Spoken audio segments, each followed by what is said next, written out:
حضرت عمر جن کو تخت حکومت پہ بیٹھتے تھے اور ان کا تخت کو سونے زبرجد کا نہیں تھا، مسجد نبوی کی چٹائی تھی، اور سارا دن وہاں بیٹھ کے لوگوں کی باتیں سنتے، اور جب رات کے اندھیرے گہرے ہوتے عمر بھیس بدل کے مدینے کی گلیوں کا گشت کرتے۔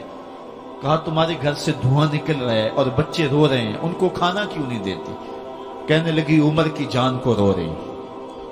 عمر کے پاؤں تلے سے زمین نکل گئی۔ کہا کیا ہوا؟ کہا 3 دن سے ہمارے ہاں کھانے کے لیے کچھ نہیں ہے، روزانہ بچے روتے ہیں اور میں ہنڈیا کے اندر پتھر ڈال کر کے نیچے سے آگ ڈالتی رہتی ہوں کہ بچے انتظار کر کر کے سو جائیں گے، کم وقت سو بھی نہیں رہے، اور وہ پتھر پکیں گے بھی کیا، اور میں عمر کی جان کو رو رہی ہوں۔ حضرت عمر کا کلیجہ دہلنے لگا، فوراً پلٹے، واپس بیت المال میں آئے، گھی کا ایک کنستر لیا، آٹے کی بوری لی، مرچ مسالہ جات بہت کچھ اٹھایا، اپنے کندھے پہ رکھا، بوری اپنی کمر پہ لا دی۔ عمر بیت المال سے نکلے تو آپ کے خادم اسلم نے دیکھ لیا، آگے بڑھا، کہا میرے آقا میں اٹھاتا ہوں۔ عمر کی آنکھوں میں آنسو ہے۔ کہا اسلم قیامت کے دن میرا بوجھ اٹھا لو گے؟ کہا قیامت کے دن تو اپنا اپنا بوجھ اٹھانا پڑے گا۔ کہا عمر کو آج اپنا ہی اٹھانے دو۔ حضرت عمر وہ گھی کا کنستر اور وہ آٹے کی بوری سر پہ اٹھائے ہیں اور اس خاتون کے گھر جاتے ہیں اور دستک دیتے ہیں۔ وہ جب دیکھتی ہے اس کی جان میں جان آ جاتی ہے۔ کہا جلدی جلدی آٹا گوندو، اور عمر سبزی کاٹنے لگ جاتے ہیں۔ حضرت عمر رضی اللہ تعالی عنہ سبزی تیار کر دیتے، ادھر آٹا گند جاتا ہے، اور پھر اوپر چولہا رکھا جاتا ہے، چولہے کے اندر آگ رکھی جاتی ہے، وہ کھانا پکانے لگتی ہے، آگ بجھتی ہے۔ تاریخ نے لکھا ہے آگ بجھنے لگتی ہے، عمر جھک کر کے پھونکے مارتا ہے، عمر جھک جھک کے پھونکے مارتا ہے۔ کھانا پک گیا اور بچوں کے سامنے کھانا رکھ دیا، بچے کھا رہے ہیں۔ اب بچے رو رو کے نڈال ہو چکے تھے۔ حضرت عمر اپنے ہاتھوں کو اور اپنے گھٹنوں کو اور اپنے پاؤں کو زمین پہ لگا کے، جس طرح بکری کا بچہ چلتا ہے، ویڑے کے اندر کبھی ادھر چلتے ہیں کبھی ادھر چلتے ہیں، تاکہ بچے مجھے دیکھ کے خوش ہوں اور دل میں کہتے عمر جتنا رلایا ہے اب اتنا ہنسانا بھی پڑے گا۔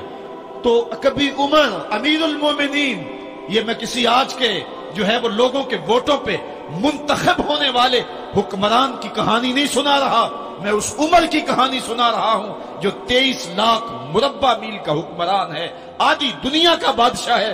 حضرت عمر جو ہے جس طرح بکری کا بچہ چلتا ہے، اس طرح اپنے ہاتھ اور اپنے گھٹنے زمین پہ ٹیک کر کے جو ہے وہ اس طرح چلتے ہیں۔ بچے عمر کو دیکھ کے مسکراتے ہیں۔ جب بچے مسکرانے لگے تو حضرت عمر نے اس خاتون سے کہا بڑھیا عمر کو معاف کر دے۔ اس نے کہا تو اتنی ہمدردی کیوں کرتا ہے؟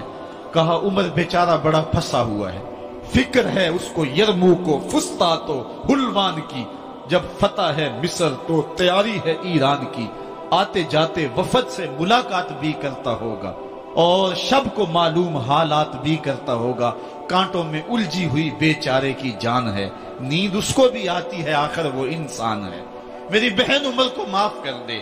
اس نے کہا نانا عمر کی بات میرے سامنے نہ کر، قیامت کا دن ہوگا، عمر کا گریبان ہوگا اور میرا ہاتھ ہوگا۔ جب اس نے یہ بات کہی تو عمر برداشت نہ کر سکے، بچوں کی طرح بلک بلک کر رونے لگے۔ کہا وہ بد نصیب عمر تیرے سامنے ہے، آج ہی کہلا جو کہنا ہے، قیامت کے دن مجھے معاف رکھنا۔ اس نے کہا تو عمر ہے؟ کہا بد نصیب عمر تیرے سامنے کھڑا ہوں۔ میرے عمر کہتے ہیں اگر دجلہ کے کنارے ایک بکری کا بچہ بھی پیاسا مر گیا، اس کا حساب بھی عمر سے لیا جائے گا۔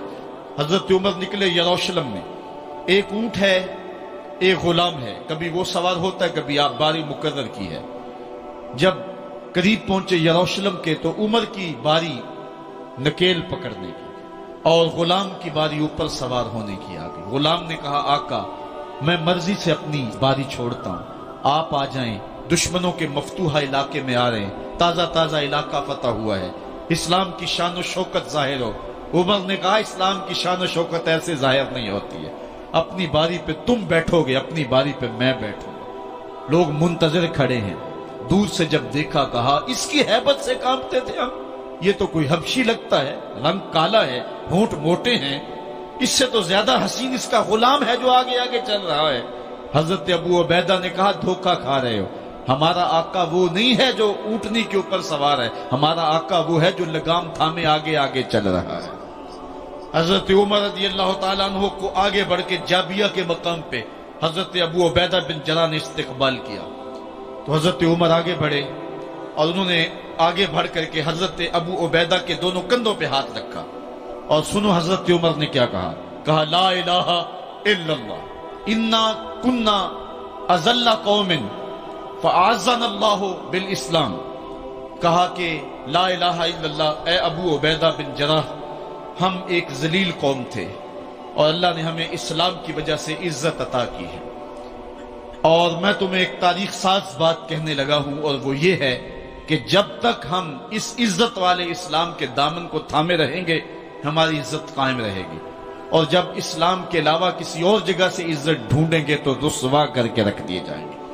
یہ ہے وہ خلاصہ جو حضرت عمر نے امتوں کے عروج و زوال کا بیان کیا ہے۔ اس امت کو جو خیرات ملی ہے تخت و تاج کی، وہ پینٹاگون سے نہیں ملی، وہ واشنگٹن سے نہیں ملی، وہ وائٹ ہاؤس سے نہیں ملی، وہ محمد عربی کے جوڑوں کا صدقہ ملی ہے۔ اس لیے جب ہم نے اسلام سے انحراف کیا، پاکستان حاصل کیا گیا تھا۔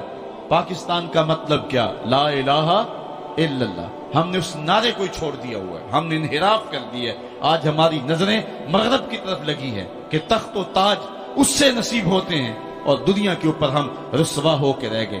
ہماری پستی، ہماری زبوحالی، ہماری ذلت کا سبب یہ ہے کہ جس جگہ سے ہمیں عزت ملی تھی ہم نے وہ مرکز ہی چھوڑ دیا ہے۔ اس مرکز حیات کو، اس مرکز زندگی کو، اس مرکز عزت کو ہم نے چھوڑ دیا ہے، اور دنیا کے اوپر ہم رسوا ہو رہے ہیں۔ انہی حضرت عمر کی کہانی ہے۔ وادی تہامہ سے گزر رہے تھے کہ بچوں کی طرح بلک بلک کے رونے لگے۔ کہا عمر جوان آدمی ہو اور بچوں کی طرح بلک کے رو رہے ہو؟ کہا تم نہیں جانتے، مجھے بچپن کی کہانی یاد آ گئی۔ کہا کیا کہانی ہے؟ کہا یہی عرض تہامہ تھی، میرے باپ خطاب نے مجھے 5 اونٹ دیے تھے، کہا انہیں لائن میں کھڑا کرو سیدھا۔ میں آگے والا سیدھا کرتا تھا، پیچھے والا ٹیڑھا ہو جاتا، پیچھے والا سیدھا کرتا، آگے والا ٹیڑھا ہو جاتا۔ میرے باپ خطاب نے مجھے بڑا مارا۔ کہا ایک عرب کے بیٹے ہو کہ تم سے 5 اونٹ لائن میں کھڑے نہیں ہوتے؟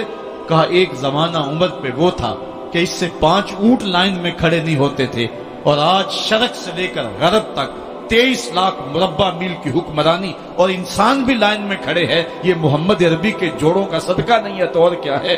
عمر سے تو 5 اونٹ لائن میں کھڑے نہیں ہوتے تھے۔ تو یہ عزتیں، یہ تخت و تاج، یہ حکومتیں